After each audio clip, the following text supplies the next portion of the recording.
Group D, NTPC বা SSC এই ধরনের সরকারি চাকরি পরীক্ষায় আসে এমন পাটিগণিতের অঙ্ক একটি খুব সহজ নিয়মে দেখাচ্ছি, আর তোমরা করে নিলে খুব সহজেই করে নিতে পারবে।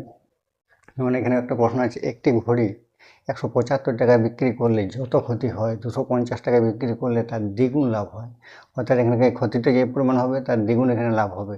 তাহলে এখানে ঘড়িটির ক্রয় মূল্য কত আর কিছু বলছে। তো খুব সহজেই আমরা কীভাবে করব, খুব সহজে করে নিতে গেলে আমরা এই ক্রয় মূল্য দুটো বিয়োগ করে নেব। 250 মাইনাস 175 আর বাই হবে 1 গুণ ক্ষতি আর দ্বিগুণ লাভ, অর্থাৎ 1 আর 2 3 দিয়ে আমরা এটা ভাগ করে নেব। তাহলে এটা বিয়োগ করে হচ্ছে 75/3, 3 দিয়ে আমরা কেটে নিলাম 25, তাহলে এটা 25, অর্থাৎ 1 গুণ সমান 25, অর্থাৎ আমরা যদি 175 সঙ্গে 25 যোগ করে দিই তাহলে বিক্রয় মূল্য পাওয়া যাবে। বিক্রয় মূল্য 175 প্লাস 25, অর্থাৎ 200 টাকা। কয়েক সেকেন্ডের মধ্যেই এইভাবে করলে বেরিয়ে গেল 200 টাকা করে মূল্য। এইভাবে তোমরা এই ধরনের অঙ্ক খুব সহজেই করে